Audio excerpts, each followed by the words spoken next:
Okay, so you don't need to explain yourself to anyone who does not want to listen to your truth, especially when you know that what you do is in alignment with the Most High. And there will be many to always look out for a chance to try and criticize you and bring you down and try and stop you from doing the right thing that you are doing. I mean, do you get me? So welcome back if you're coming back, and welcome if it's your first time.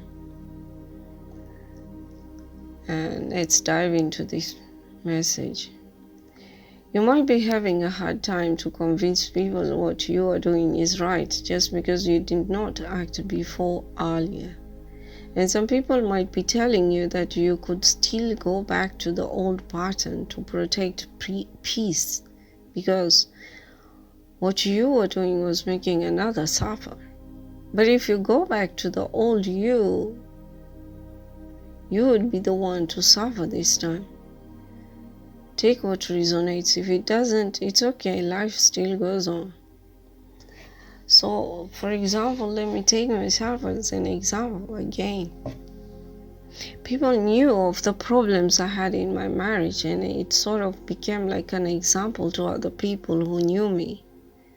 The resilience I was showing to all that I experienced became also an example to them. And it was making people taking second chances in their marriages and to also accept their marriages as their destiny. And people also started trying to be resilient and patient with their spouses.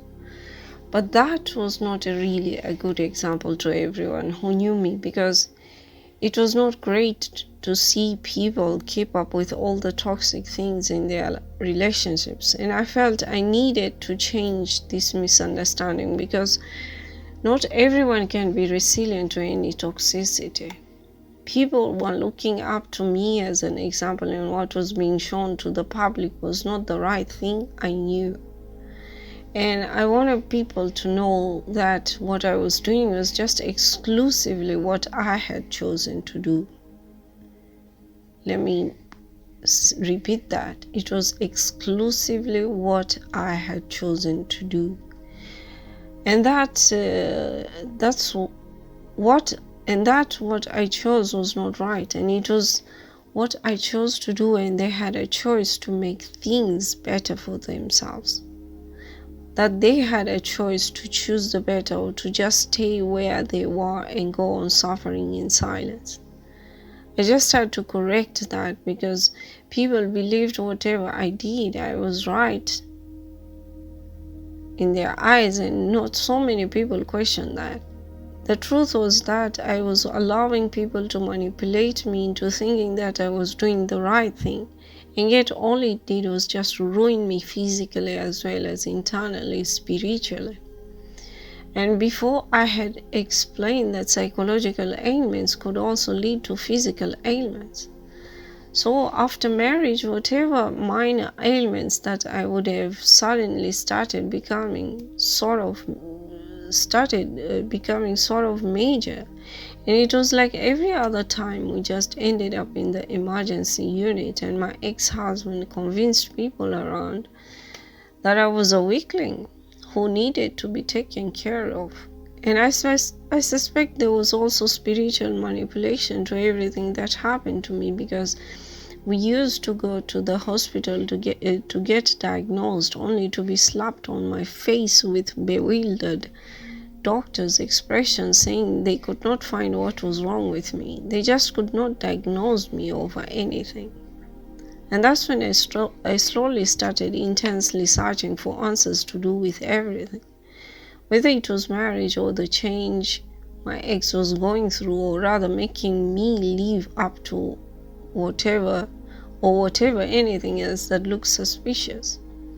It was not until 2013 I started looking up the word narcissism, which was the result of the list of aspects of what I had listed in my research for my ex-husband, only it was leaning towards passive narcissism.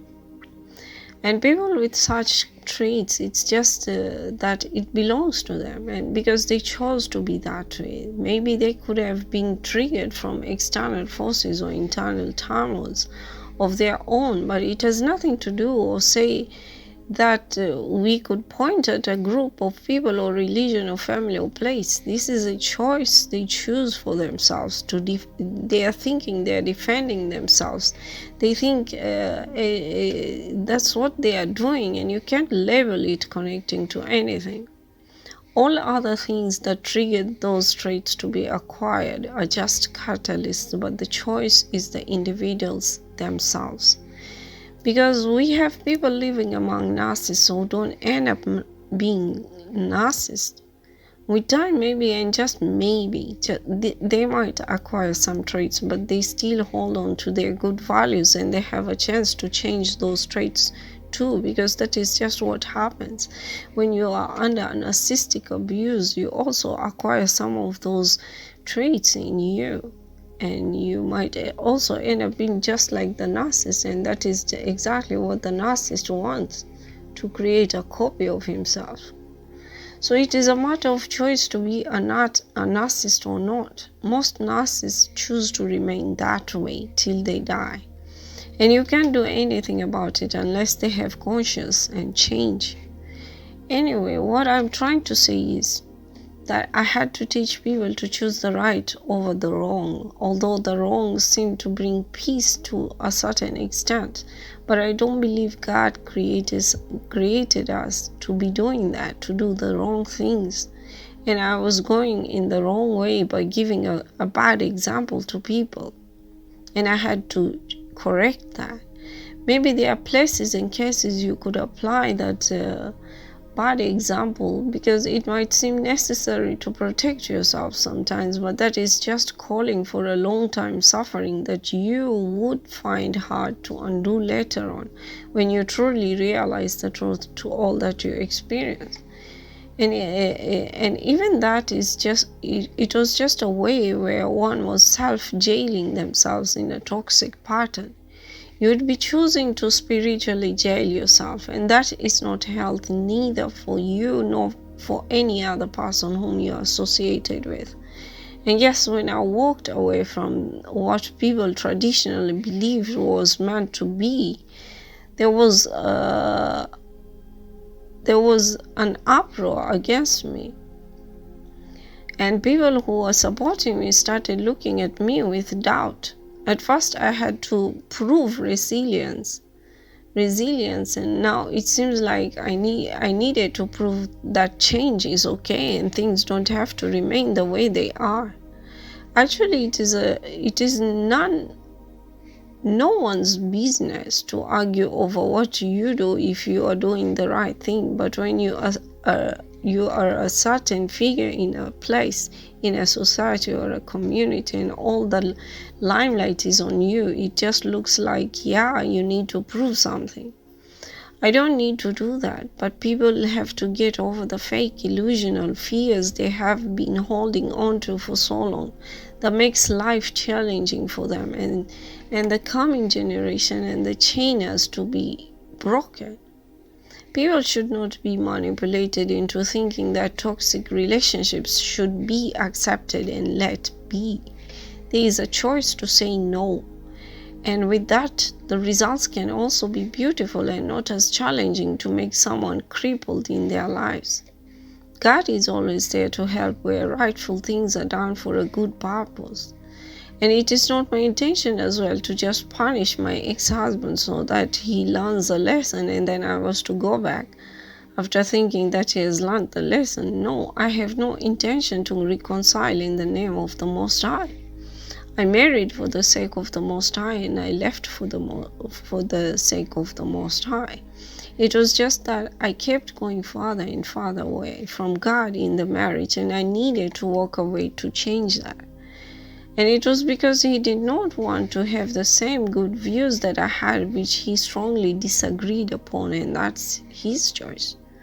I do not need to join in that to lose the love of God for the sake of peace for him. I cared for him, but no one is above God. No. that's not happening.